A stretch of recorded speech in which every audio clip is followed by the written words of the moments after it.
Hai semuanya, kembali lagi bareng Mihu di sini. Oh iya, berhubung novel BTTH-nya lagi ongoing, Mihu bacain novel tentang perjalanan Xiao Xiao dan Muchen ya. Mihu ingatin sekali lagi ya bahwa konten ini full spoiler. Tanpa lama-lama lagi, yuk langsung aja kita masuk ke isi cerita. Melanjutkan dari kisah sebelumnya. Sampai Yan Faisue berjalan ke arah Shaolin, Shaolin kembali ke keadaan dingin dan dengan sengaja mengabaikan Yan Faisue. Apakah kau ingin menemaniku ke suatu tempat? Ucap Yan Faisue menundukkan kepalanya dan berkata dengan suara yang rendah. Ya, tetapi kau harus melepaskan ikatanku terlebih dahulu. Apakah kau harus menggendongku di punggungmu? Atau apakah aku menggeliat seperti ulat? Ucap Shaolin menggerakkan tali di tubuhnya. Yan Faisue tersenyum pahit ketika dia mengatakan ini. Dia melonggarkan tali untuk Shaolin. Aku sudah memikirkannya. Meskipun kau terlihat buruk, kau sebenarnya sangat baik padaku. Jadi aku ingin kau pergi bersamaku. Bukankah kau tidak membiarkanku pergi denganmu sebelumnya? Ucap Shaolin berkata. Hanya karena tempat itu terlalu tertutup, aku tidak membiarkanmu pergi bersamaku. Ucap Yan Faisue dan menggelengkan kepalanya. Tempat apa itu? Ucap Shaolin sedikit penasaran. Yan Faisue melihat sekeliling dan berkata dengan hati-hati. Tempat itu bukan di lembah mati ini, tetapi itu berada di tempat lain yang disebut Yan Protos Kuno. Ucap Yan Faisue. Klan Yan Protos Kuno? Apa yang kau lakukan di sana? Ucap Shaolin terkejut. Yan Faisue tidak mengerti mengapa reaksi Shaolin begitu terkejut. Aku akan menemukan seseorang. Ucap Yan Faisue. Siapa yang kau cari? Lupakan saja, kau pasti tidak tahu. Ucap Yan Faisue dengan singkat. Ya Tuhan, apakah ada orang lain di Yan Protos Kuno yang tidak aku kenal? Tidak ada yang tahu lebih baik dariku. Ucap Shaolin sambil menepuk dahinya. Mendengar kata-kata itu, Yan Faisue sangat terkejut. Kamu? Mengapa? Tanya Yan Faisue. Karena aku berasal dari tempat itu. Ucap Shaolin berkata langsung. Apa katamu? Kali ini giliran Yan Faisue yang terkejut. Malam itu sangat sepi dan dingin. Melihat ke belakang, masih bisa terlihat padang rumput yang tak berujung. Diam-diam bermandikan cahaya bintang dan ombak rumput berfluktuasi seperti ombak. Shaolin dan Yan Faisue akhirnya berjalan keluar dari padang rumput.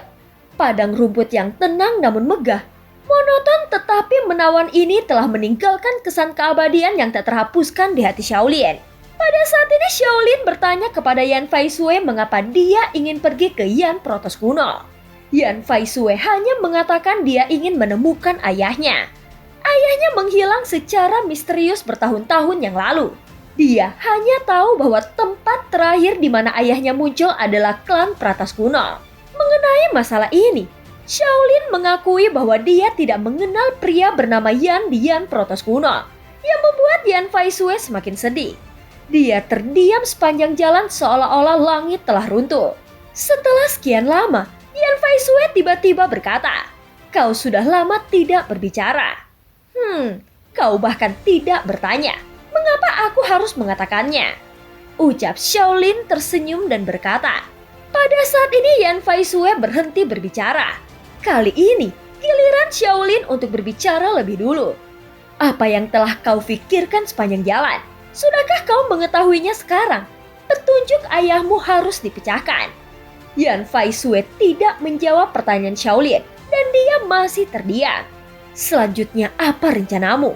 Tanya Shaolin. Ucap Yan Faisue tampak bingung.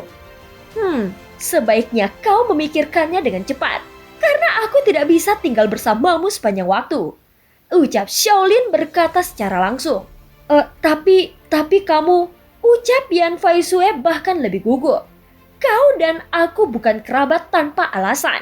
Selain itu, aku masih memiliki banyak hal yang harus kulakukan.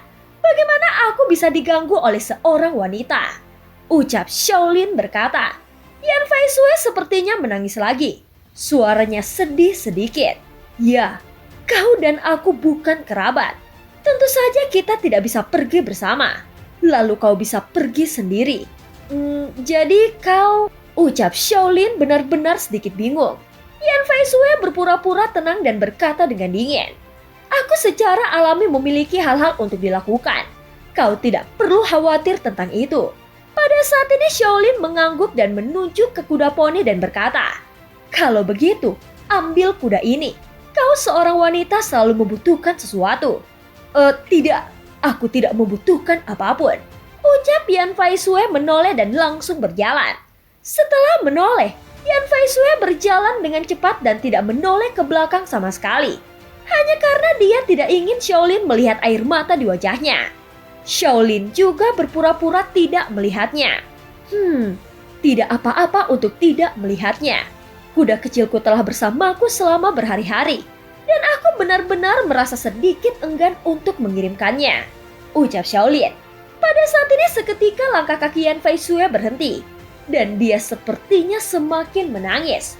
Adapun Shaolin, dia mengendarai kuda itu ke arah yang berlawanan. Setelah itu dia menepuk punggung kudanya dan kuda itu terus berjalan ke arah yang berlawanan. Pada saat ini, Yan Faisue berbalik dan melihat Shaolin yang pergi menjauh. Aku tidak ingin melihatmu lagi. Gumam Yan Faisue dengan air mata yang mengalir di wajahnya. Segera dia berbalik dan terus berjalan maju. Adapun Shaolin yang telah pergi, secara alami tidak bisa mendengar tangisan sedih itu. Dia berjalan jauh dan menepuk kudanya. Kuda, kau tahu, aku luar biasa. Sangat mudah untuk mengusir seorang wanita. Kau harus ingat untuk tidak memprovokasi seorang wanita. Setelah memikirkannya, Shaolin tiba-tiba berhenti. Tebak, kemana Yan Faisue akan pergi? Tanya Shaolin kepada kudanya. Tentu saja kuda itu tidak bisa berbicara. Aku tidak bisa menebak. Dalam hal ini, kita mungkin juga diam-diam melihat kemana dia akan pergi. Bagaimanapun juga, kita punya banyak waktu. Ucap Shaolin berkata pada dirinya sendiri. Tentu saja Shaolin tidak dapat yakin tetapi kuda itu tidak menanggapinya. Dia juga tidak memiliki kemampuan untuk itu. Pada saat ini, bintang-bintang seperti sungai yang panjang dan bulan bersinar. Yan Faisue selalu bodoh. Yan Faisue selalu bodoh. Aku takut dia akan dimakan oleh serigala sendirian. Mengapa kita tidak kembali dan melihat-lihat? Ucap Shaolin melihat ke arah ketika dia datang dan bergumam pada dirinya sendiri. Kuda itu tidak mengatakan apapun untuk dikatakan. Aku tidak mengkhawatirkannya. Aku hanya berpikir dia menyedihkan. Jangan pikirkan itu. Ucap Shaolin menjelaskan. Sebelum dia selesai berbicara, kuda itu sudah mulai berjalan dan Shaolin buru-buru mengikuti. Pada saat ini Shaolin melihat Yan Faisue di bawah langit berbintang. Dia belum pergi. Dia hanya berdiri di bawah lapangan bintang tidak melakukan apa-apa dan tidak mengatakan apapun. Hei, ini bukan tempat untuk menjadi linglung. Ucap Shaolin berjalan dengan tenang dan berteriak. Apa yang kau lakukan mengapa kau kembali? Pergi. Semakin jauh kau pergi, maka akan semakin baik. Ucap Yan Faisue sangat marah ketika dia mendengar suara Shaolin. Sepanjang malam, Shaolin melihat bahwa wajah Yan Faisue sangat pucat. Dan setiap kata yang dia ucapkan menghabiskan kekuatannya. Apakah kau sakit? Tanya Shaolin. Apa hubungannya denganmu jika aku sakit atau tidak? Kau tidak berhubungan denganku. Apa yang kau pedulikan tentang hidupku? Ucap suara Yan Faisue masih marah tetapi sangat lembut. Bagaimana bisa kau menyuruhku untuk membiarkanmu sendirian? Ucap Shaolin melangkah maju dan menyentuh dahi Yan Faisue. Dahi Yan Faisue sangat panas. Dan Shaolin yang memegang dahinya seperti menyentuh arang panas. Jangan sentuh aku. Ucap Yan Faisue menepis tangan Shaolin. Aku harus menyentuhmu dan memastikan bahwa kau baik-baik saja. Ucap Shaolin sambil menggendong tubuh Yan Faisue. Harus dikatakan bahwa Yan Faisue memiliki kecantikan yang luar biasa. Pada saat ini, Yan Faisue terus meninju Shaolin di dada dan meminta Shaolin untuk menurunkannya. Tetapi setiap pukulan itu lembut, seolah-olah dia sedang memijat Shaolin. Hei, jika kau terus melawan lagi, aku akan memukulmu. Ucap Shaolin dengan dingin. Kamu. Yan Faisue tahu bahwa Shaolin bisa melakukannya jadi dia tiba-tiba merasa dirugikan. Yan Fei Shui memang sakit, dan dia sangat sakit. Dia digendong di punggung Shaolin dan segera tertidur. Pada saat ini, Shaolin mengambil kuda dan meletakkan Yan Fei Shui di atasnya. Pada saat yang sama terlihat gerbang di depan mereka. Shaolin menepuk kuda itu keluar dari gerbang. Sekitar 3 jam kemudian, sebuah kota di luar gerbang muncul di depan mata. Aku tidak tahu apakah aku bisa bertemu saudara perempuanku di sini. Aku benar-benar mengkhawatirkannya. Ucap Shaolin melihatnya dan menghela nafas. Kota ini tidak besar, tetapi ada cukup banyak orang di dalam kota. Ketika memasukinya, Shaolin menemukan sebuah penginapan dan kemudian mengeluarkan koin emas. Pada saat ini Shaolin memutuskan untuk tinggal di penginapan ini untuk sementara waktu. Setelah meletakkan Yan Fei Shui di atas tempat tidur, Shaolin secara pribadi pergi ke dapur untuk membuatkannya obat. Ketika Shaolin kembali, Yan Fei Shui telah terbangun tetapi wajahnya masih sangat pucat. Kenapa kau ada di sini? Ucap Yan Fei Shui dengan bingung. Jangan berbicara, ucap Shaolin berkata dengan mendominasi. Yan Fei Shui melihat kelelahan di wajah Shaolin. Shaolin jelas telah berusaha keras di sepanjang jalan. Memikirkan hal ini, Yan Fei Shui tanpa sadar meneteskan air mata. Pada saat ini Shaolin memberi makan dan obat kepada Yan Fei Shui. Selama periode ini, Shaolin tidak mengatakan sepatah kata pun. Dia tidak ingin Yan Fei Shui memiliki ide lain tentang dia. Lagi pula, dia pikir hal yang paling merepotkan adalah wanita. Sampai senja, Yan Fei Shui mengantuk setelah minum obat lalu tertidur. Pada saat ini Shaolin merasa lega. Dia menuruni tangga tiba di koridor, menemukan kuda kecilnya dan kemudian berkata pada dirinya sendiri, "Kuda, aku berjanji, ini adalah yang terakhir kalinya. Kita akan pergi setelah Yan Fei Shui pulih kembali. Kita tidak boleh ditunda oleh gadis-gadis dalam hidup ini," ucap Shaolin. Bagaimanapun kuda itu tidak bisa memahaminya. Shaolin berbicara dengan bebas. Tetapi pada saat ini, suara kuku kuda yang cepat terdengar di pintu penginapan. Shaolin menoleh dan melihat bahwa ada 4 pria besar itu masuk dari luar. Setelah mereka masuk, mereka menemukan sebuah meja dan duduk. Tanpa mengucapkan sepatah kata pun, satu-satunya kesamaan keempatnya adalah mereka terlihat seperti bokong monyet. Setelah mereka masuk, ada suara kuku kuda lain di luar pintu. Dan kemudian 2 pria besar masuk. Kedua pria itu tidak hanya marah dan bengkak, tetapi juga terbungkus kain kasa tebal di telinga mereka. Dan itu berwarna merah darah dan sangat mengerikan. Shaolin berpikir bahwa kedua kelompok itu saling membunuh. Tetapi dia tidak menyangka bahwa setelah mereka duduk, mereka hanya saling berpandangan. Dan mereka tidak berencana untuk melakukannya. Di antara 4 pria besar yang maju, seorang pria besar dengan wajah mati rasa pertama kali membuka mulutnya dan berkata kepada 2 orang itu kemudian, "Barang-barang akan dikirim ke barat, dan kedamaian akan melindungi mereka sampai akhir. Bukankah kau orang kuat? Tetapi mengapa kau bahkan kehilangan telingamu sekarang?" ucap salah satu pria itu. Setelah mengatakan itu, pria besar dengan wajah mati rasa itu terkikik. Ketika dia tertawa, dia menarik wajahnya yang merah dan bengkak dan tiba-tiba berteriak kesakitan. 2 pria besar dengan telinga terbungkus merah berkata, "Jika wajahmu bengkak oleh seseorang, lebih baik tidak tertawa. Itu sangat menyakitkan," ucap pria itu. "Apa yang kau bicarakan?" ucap pria dengan wajah mati rasa berdiri. Pria besar itu juga berdiri. "Kakak laki-laki, jangan bicara tentang saudara kedua. Keduanya hampir sama. Kau ingin mati." Pria besar dengan wajah mati rasa mengeluarkan pisau besar itu dan ingin memberikan pelajaran kepada pihak lain. Tentu saja pria besar dengan telinga terluka tidak akan jatuh. Shaolin tampak bersemangat.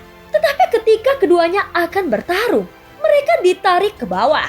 Pria besar yang menarik wajahnya adalah pria besar lainnya.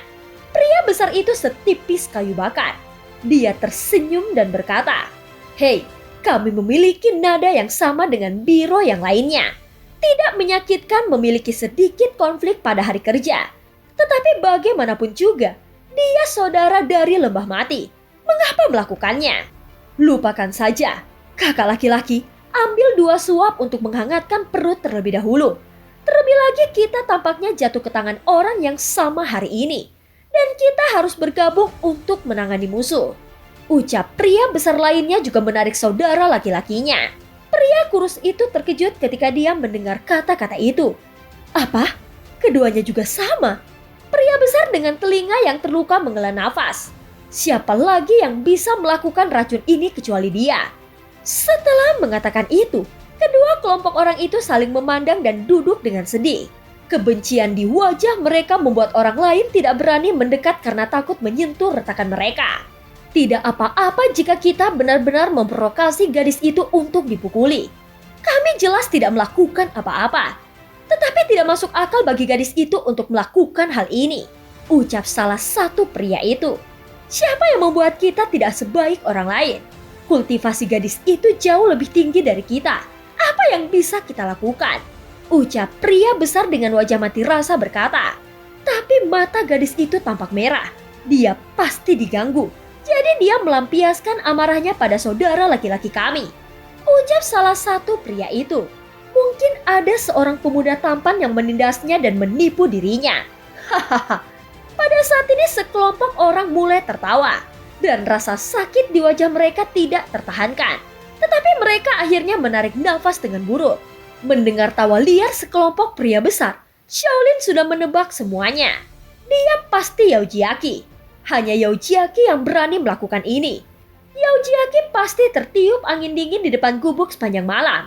Lalu dia melihat orang-orang besar ini di pagi hari dan melampiaskan amarahnya pada mereka. Memikirkan hal ini, Shaolin merasa lucu.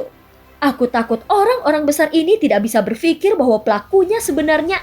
Dia tahu bahwa orang-orang besar ini tidak bisa berpikir bahwa pelakunya sebenarnya adalah dirinya sendiri. Namun tepat ketika Shaolin berpikir itu sangat lucu, tawa sekelompok pria besar berhenti tiba-tiba. Mereka memiringkan mulut mereka satu persatu. Mereka saling menatap dan semua melihat ke satu arah. Gerbang penginapan. Di depan gerbang penginapan berdiri peri yang terisolasi. Wanita itu berpakaian merah dan tidak dapat menemukan sesuatu yang salah dengan penampilannya. Ini adalah wanita tercantik di dunia. Itu cukup untuk membuat jatuh hati pria manapun. Konon tidak ada yang berani tergerak oleh sekelompok pria besar saat ini. Aku menyuruhmu mencari seseorang. Beraninya kalian datang untuk minum. Ucap Yao Jiaki meletakkan tangannya di pinggangnya dan memegang cambuk di tangannya. Pada saat ini Shaolin di depan teras bahkan hampir tidak berani bernafas dengan keras. Dia diam karena takut ditemukan oleh sedikit gerakan. Untungnya saat ini hampir malam. Dan lampu di sekitarnya mulai redup jadi Yao Jiaki tidak dapat menemukan dirinya sendiri. Jadi Yao Jiaki tidak dapat menemukan dirinya. Melihat ke belakang, hati Shaolin tiba-tiba terkejut. Kuda di belakangnya pasti akan dikenali oleh Yao Jiaki. Karena warna kudanya sangat unik. Itu berwarna putih bersih. Pada saat ini dengan cepat Shaolin melihat genangan lumpur dan kemudian meraih lumpur kotor dengan tangan kosongnya dan menyeka di tubuh kuda kecil itu. Seketika kuda itu hendak berteriak. Namun mata Shaolin bermata cepat. Jadi dia meraih segenggam jerami dan memasukkannya ke dalam mulut kuda. Kuda kecil, kau harus menahan diri. Siapa yang membiarkanmu begitu putih? Kau bahkan lebih putih daripada paha Yan Fai Sue. Ucap Shaolin berbisik untuk menghibur kuda itu sambil terus-menerus mengoleskannya. Setelah mengolesi kuda itu menjadi hitam lumpur, Shaolin perlahan menarik diri dari koridor dan berjalan ke lantai 2.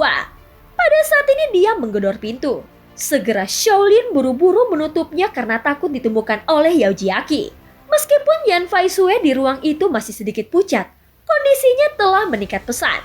Melihat Shaolin yang masuk, dia buru-buru bertanya.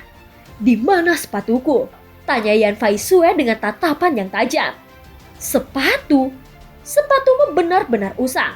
Aku sudah membuangnya. Tapi jangan khawatir. Aku membelikanmu sepasang yang baru. Yang 10 kali lebih baik dari milikmu. Ucap Shaolin bertepuk tangan. Kamu, ada sesuatu yang tersembunyi di sepatuku. Ucap Yan Fai Sue menggertakkan giginya dan berkata dengan marah.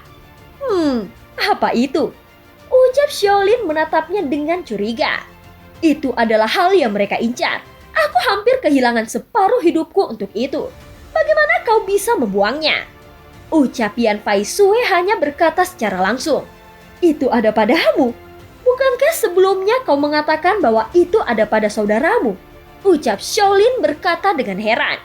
Aku berbohong padamu. Aku menyembunyikannya di sepatuku. Ucap Yan Fai Sue hampir menangis. Itu bukan urusanku. Siapa yang menyuruhmu berbohong kepada aku? Aku telah membuang sepatumu. Dan aku tidak ingat di mana aku melemparkannya. Ucap Shaolin mengulurkan tangannya. Sudah berakhir. Ucap Yan Fai Sue mengangkat kepalanya dan jatuh di atas tempat tidur. Hei, itu hanya selembar kertas pecah. Jangan marah padanya. Tubuhmu adalah hal yang paling penting. Ucap Shaolin berkata dengan acuh tak acuh. Bagaimana kau tahu itu hanya selembar kertas? Tanya Yan Fai Sue tiba-tiba bangkit kembali. Pertanyaan Yan Fai Sue yang tiba-tiba membuat Shaolin tenang sejenak. Iya, aku memang membuang sepatumu. Tetapi aku mengeluarkan kertas yang ada di dalamnya. Ucap Shaolin berkata. Yan Fai Sue tidak tahu akan menangis atau tertawa. Dia bangkit dan terus memukuli dada Shaolin. Kau orang jahat.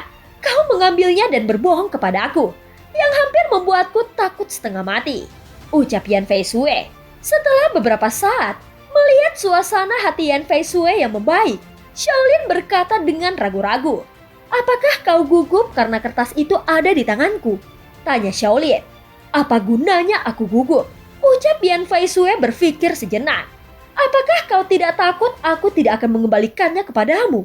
Tanya Shaolin berkata lagi. Yan Fai Sue menggelengkan kepalanya dan berkata, aku tidak takut. Baiklah, kalau begitu aku tidak akan mengembalikannya kepadamu. Ucap Shaolin tiba-tiba berdiri dan berkata, kalau begitu aku akan memberikannya kepadamu. Ucap Yan Fai Sue dengan lembut. Tetapi sebelumnya, kau lebih baik mati daripada memberikannya kepada orang lain. Mengapa kau memberikannya kepada aku? Tanya Shaolin sedikit penasaran. Karena kau berbeda dari yang lainnya. Ucap Yan Fai Sue sedikit tersipu. Entah bagaimana Shaolin tiba-tiba merasa bahwa dia mengambang. Seolah-olah dia telah jatuh ke tumpukan kapas. Dia selalu mengingatkan dirinya sendiri bahwa dia tidak bisa peduli dengan wanita. Apalagi terpesona oleh wanita. Tidak peduli bagaimana dia melawan hatinya. Shaolin merasa bahwa dia akan terbang pada saat ini. Yan Fai Sue semakin tersipu ketika dia melihat reaksi Shaolin. Kau, apa yang baru saja kau lakukan? Tanya Yan Fai Sue. Shaolin kembali ke kenyataan. Wajahnya juga sedikit merah. Tetapi warna kulitnya terlalu gelap dan tersembunyi. Aku pergi keluar dan kebetulan aku bertemu dengan seseorang. Kau mengenal orang ini dan aku juga mengenalnya. Ucap Shaolin. Apakah itu Yao Jiaqi? Ucap wajah Yan Fai Sue sangat berubah. Ya, itu adalah dia. Ucap Shaolin mengangguk. Di mana dia? Ucap Yan Fai Sue yang saat ini sedang panik. Tenang, buka jendelanya dan kau bisa melihatnya. Ucap Shaolin menunjuk ke arah jendela. Dia sudah di luar dan kau masih ingin bercanda denganku. Ucap Yan Fai Sue tangannya sedikit gemetar. Hahaha, sebelumnya dia ada di depanku dan aku bisa bercanda. Ucap Shaolin tidak takut. Jadi apa yang harus kita lakukan sekarang? Tanya Yan Fai Sue. Kita akan menggunakan trik. Itu kebijakan yang terbaik. Ucap Shaolin. Tepat ketika keduanya hendak menyelinap pergi, tiba-tiba ada suara langkah kaki di koridor luar dan pada saat yang sama, ada suara yang galak. Buka pintu ketika aku menyuruh membuka pintu. Kalau tidak, aku akan membunuhmu. Ucap suara Yao Jiaqi bergema di penginapan. Pada saat ini Shaolin di ruangan itu memutar matanya dan berkata, baiklah, kita tidak bisa pergi meskipun aku mau. Yao Jiaqi mungkin pernah mendengar kita telah menetap di sini. Jadi dia telah memeriksa kamar demi kamar. Ucap Shaolin, tunggu, kita masih memiliki kesempatan untuk memecahkan jendela dan melarikan diri dari sini. Ucap suara Yan Fai Sue gemetar. Tidak. Jika jendela yang rusak ditemukan segera, pada saat ini kita tidak akan bisa berlari lebih jauh. Ucap Shaolin langsung menarik Yan Fai Sue yang ingin pergi. Wajah Yan Fai Sue mulai berkeringat dingin. Dia sangat takut pada Yao Jiaqi. Sekarang Apa yang harus kita lakukan? Tanya Yan Faisue. Jangan khawatir, aku punya cara. Ucap Shaolin berpikir sejenak dan kemudian tersenyum. Pada saat ini suara kemarahan Yaujiaki datang dari ruangan tidak jauh. Keluar, keluar. Beraninya kau masuk ke kamarku. Kau telah mengintip ibuku saat mandi. Sepertinya kelompok pria besar sudah mulai membobol rumah. Melihat bahwa Yaujiaki akan datang ke tempatnya, Shaolin tidak panik. Sebaliknya dia mengeluarkan tas kain bersulam bobrok dari lengannya. Melihat tas kain bersulam ini, Yan Faisue sedikit bingung. Apa ini? Tanya Yan Faisue. Ini adalah hal yang aku bawa dari klan Yan Protos kuno. Pada saat itu aku berpikir itu tidak berguna. Tetapi sekarang sepertinya sudah waktunya untuk berguna. Ucap Shaolin. Biasanya Shaolin suka bermain dengan beberapa hal aneh. Dan kemudian mengeluarkan hal-hal seperti itu dari dalam cincin penyimpanannya. Yan Faisue di sampingnya melihat dan berseru. Aku tahu, ini adalah masker kulit manusia. Ucap Yan Faisue di sampingnya melihat dan berseru. Kau tahu banyak. Baiklah, sekarang ganti pakaianmu dan rentangkan wajahmu. Ucap Shaolin tersenyum saat berkata. Harus dikatakan bahwa masker kulit ini sangat bagus. Ketika Yan Faisue membuka matanya lagi, Shaolin benar-benar berubah menjadi seseorang. Dengan wajah keriput dan hanya sejuput janggut putih. Wah, kau telah menjadi orang tua kecil tanpa janggut. Ucap Yan Faisue menahan senyuman dan menunjuk ke arah Shaolin. Pada saat ini langkah kaki semakin dekat. Shaolin buru-buru menempelkan dua kumis, lalu mengeluarkan bubuk putih dan menaburkannya di kepalanya. Pada saat ini kedua rambut mereka menjadi putih. Langkah kaki sudah sampai di pintu. Meskipun ada Shaolin untuk membantu, Yan Faisue masih gemetar. Jangan khawatir. Meskipun aku tidak bisa mengatakan bahwa ini akan berhasil, namun itu cukup untuk mengecoh mereka. Ucap Shaolin menghibur. Pada saat ini ketukan di pintu sudah berbunyi. Shaolin meraih tangan Yan Faisue dan berkata, ayo pergi, ayo langsung keluar melalui gerbang. Gerbang? Yan Faisue penuh dengan perlawanan. Begitu pintu dibuka ada beberapa pria besar di luar pintu. Ada juga Yaujiaki, seorang wanita cantik berbaju merah diikuti oleh mereka. Kalian semua minggir, istriku sedang tidak terlalu baik. Kalian harus menemukan apa yang kalian cari dengan cepat. Ucap Shaolin setengah meringkuk dan berkata. Suara Shaolin berpura-pura sangat tua. Adapun Yan Faisue saat ini seluruh tubuhnya gemetar karena dia ketakutan. Ketika sekelompok pria besar ini melihatnya, mereka takut itu adalah penyakit yang menular. Keluar dari sini dengan cepat. Dia menggigil, ini pasti penyakit menular. Ucap salah satu pria besar itu. Pada saat ini Yan Faisue sangat takut dan semakin gemetar. Tetapi ini juga membuat beberapa pria besar lebih ketakutan. Shaolin menarik Yan Faisue dan berjalan keluar. Yan Faisue benar-benar tidak tahu mengapa Shaolin begitu tenang. Keduanya berjalan jauh tanpa menarik perhatian siapapun. Dan bahkan Yaujiaki, dia tidak meragukannya. Tetapi pada saat ini, Yaujiaki tiba-tiba terbang keluar. Dan pedangnya keluar dan menikam ke arah leher Shaolin. Jangan berbohong padaku, ucap Yaujiaki. Hati Yan Faisue hendak melompat keluar dan hendak mengungkapkan sosoknya. Tetapi Shaolin mencengkramnya dengan erat. Pada saat yang sama, Shaolin menahan nafas dan berdiri di sana dengan sangat linglung. Melihat bahwa Shaolin akan ditusuk melalui tenggorokannya. Tetapi seketika pedang tajam berhenti 1 inci dari tenggorokan Shaolin. Melihat ini sekelompok pria besar di belakangnya mulai berbisik. Hei, penyihir ini terlalu curiga. Bahkan dia mencurigai seorang lelaki tua. Dan dia tidak akan melepaskannya. Sebaliknya Shaolin berjalan ke depan sendirian. Dan kemudian berjalan ke teras memimpin kuda putih kecilnya yang kotor. Kuda, aku tidak bisa meninggalkan kudaku. Yan Faisue hampir ingin mencubit Shaolin sampai mati. Saat ini, dia bahkan masih ingin memikirkan kudanya. Yaujiaki melihat ke belakang. Shaolin membantu Yan Faisue naik ke atas kuda. Dan kemudian berjalan ke depan dengan kendali dan berjalan sangat lambat. Setelah mulai berjalan, Yan Faisue tidak bisa menahan diri untuk berbisik. Aku mohon cepat tinggalkan tempat ini. Kita tidak bisa berjalan lebih cepat. atau kita akan ketahuan. Sebaiknya sekarang kau menikmati pemandangan di sekitarmu. Ucap Xiaolin terlihat sangat santai. Dan film pun berakhir. Terima kasih udah dengerin Mihu dari awal sampai akhir ya. Sampai jumpa.